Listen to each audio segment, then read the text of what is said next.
Fala galera tricolor, sejam bem-vindos ao Pitaco. Eu sou Bruno Oliveira.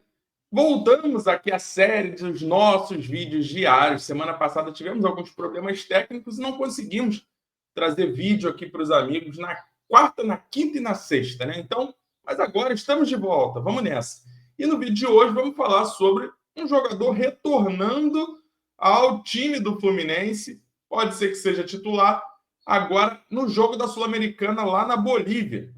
Vamos falar também de Xerém, vamos falar o que tem acontecido em Xerém, vamos falar sobre documentário da ESPN que envolve o Fluminense, falaremos também de uma nota do Fluminense que foi emitida ontem sobre arbitragem, o quanto o Fluminense vem sendo prejudicado pela arbitragem.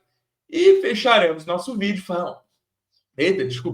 falando sobre John Arias, né? É impressionante esse jogador, não tem mais palavras para falar sobre o colombiano mais amado do Brasil. Então, não seja maluco de sair desse vídeo até o final. Fica aí com a gente, vamos nessa.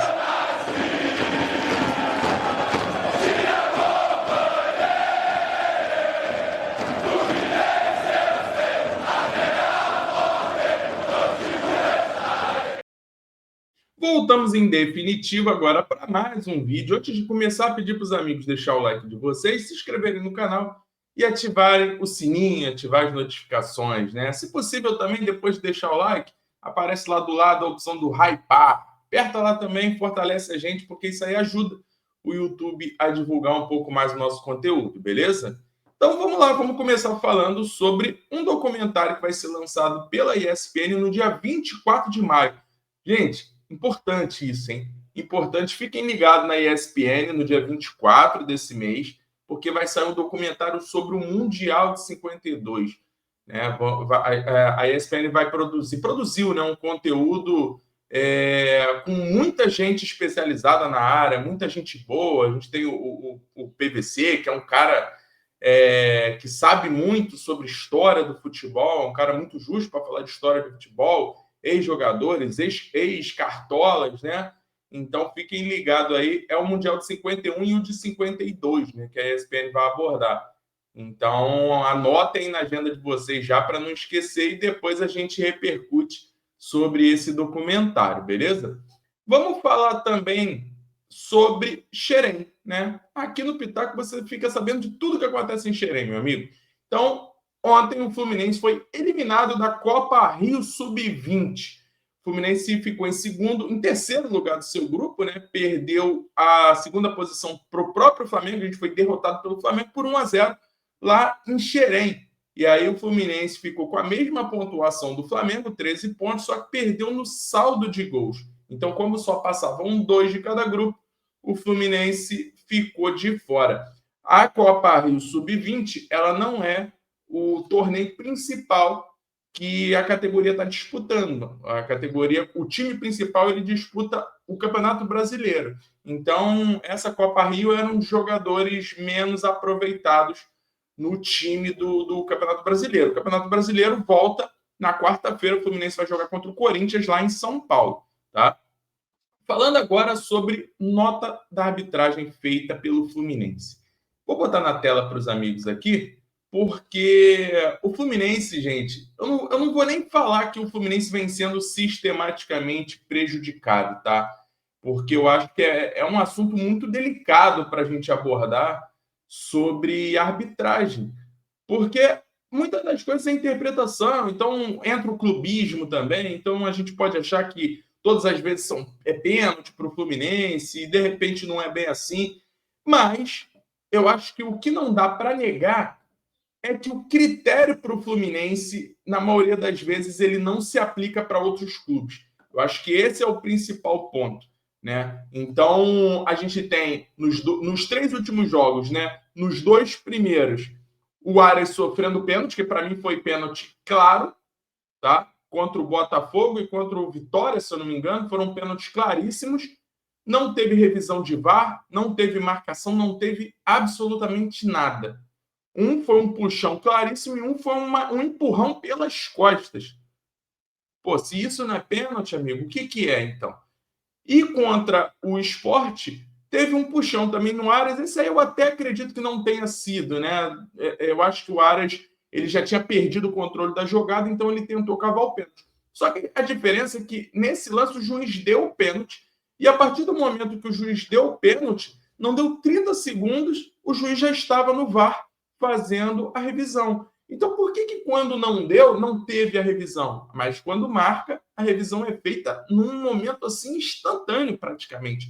Então, essa falta de critério é complicado. E a gente vê outros times sendo beneficiados de maneira absurdas, né? Outros times tendo pênaltis marcados assim de maneira ridículas, pênaltis que beiram ao bizarro. E aí, contra o Fluminense, parece que as coisas são diferentes. Então, falando aqui um pouquinho sobre a nota do Fluminense, depois, se os amigos quiserem ler completa, tá lá no site oficial do clube, tá? O texto diz o seguinte: o que falta acontecer para ser marcado pênalti a favor do Fluminense? Apesar da vitória tricolor ontem, mais uma vez ficou evidente a falta de critério da arbitragem brasileira em lances cruciais da partida.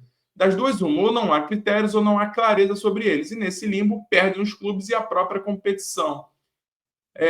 Aí ele bota que a manifestação do Fluminense ocorre no dia seguinte ao jogo, após todos os lances terem sido analisados com cautela e sobriedade pela diretoria e comissão técnica. Qualquer manifestação exacerbada logo após a partida ser uma análise criteriosa apenas causaria tumulto e colocaria o clube em risco de punições desportivas, seja disciplinares ou pecuniárias. É compreensível e justa a revolta do nosso torcedor, que é a mesma da diretoria, já externada à CBF nas reuniões semanais que acontecem na entidade. E aí ele termina, né, falando um texto bem longo, uma nota bem longa, fazendo uma reclamação formal, oficial, sobre a arbitragem brasileira, mas sempre dando um jeito de dar uma passadinha de pano assim na CBF, né, com tudo jeitinho para falar com a CBF. E a gente tem que lembrar que o Mário é conivente. O Mário é conivente com isso. Porque a partir do momento que o Mário vota a favor da reeleição do Edinaldo, é isso que a gente tem, né?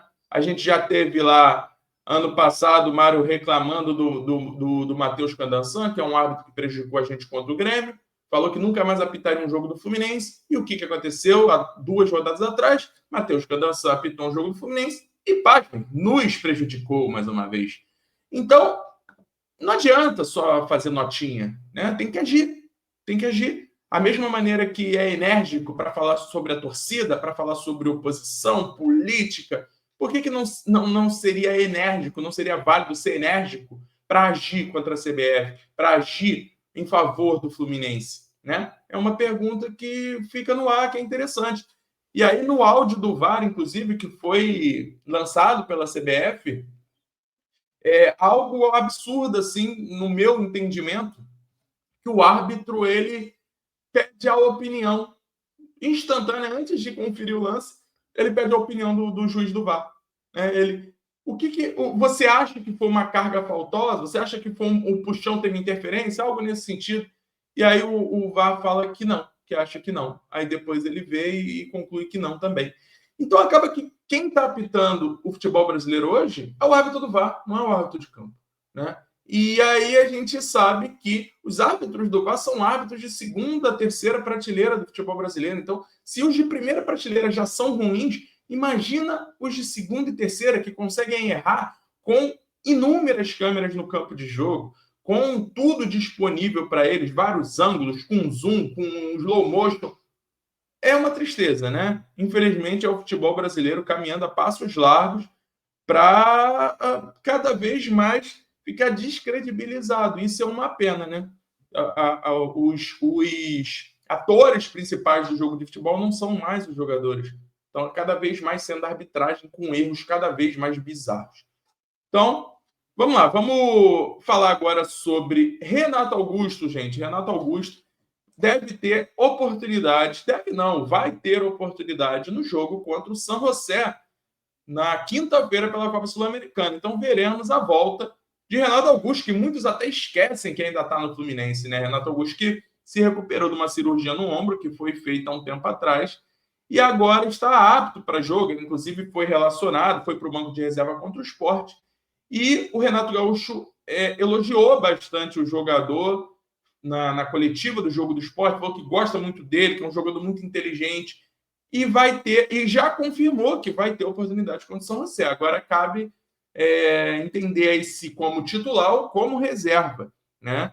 Pela falta de jogadores disponíveis, vamos colocar assim, eu acredito que o Renato até comece a titular. E digo mais, hein? Acredito que o Renato Augusto vai jogar de centroavante, beleza?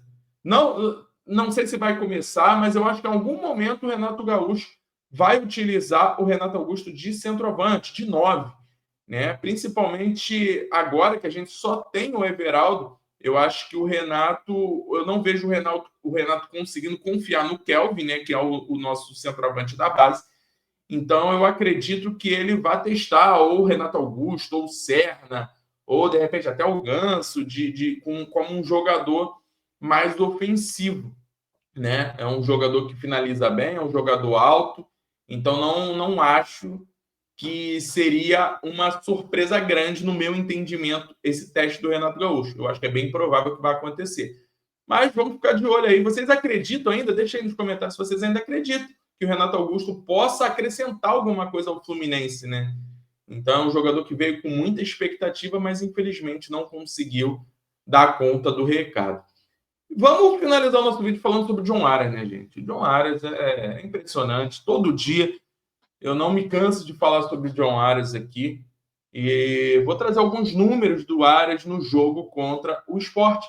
O Arias ele teve simplesmente 2 assistências, 7 passes para finalização. Gente, é muita coisa. É muita coisa. Tem time que não finaliza 7 vezes num jogo. E o Arias sozinho deu 7 passes para uma finalização. Passes que poderiam se tornar assistências se tivessem sido convertidas, né? 3 grandes chances criadas e 4 desarmes. Então, tu vê que é um jogador que faz tudo. É um jogador que cria, é um jogador que finaliza, é um jogador que desarma, é um jogador que recompõe. Ele é totalmente privilegiado fisicamente. Isso ajuda muito. O biotipo do Arias ajuda muito a conseguir executar essas atuações absurdas que ele vem tendo. E parece que cada vez mais vai amadurecendo, vai crescendo de produção. É impressionante, gente. É simplesmente o melhor jogador do futebol sul-americano. E, para mim, eu não tenho dúvidas com relação a isso, né? E aí, às vezes, eu ainda vejo algumas pessoas criticando o Arias. Que é isso, gente?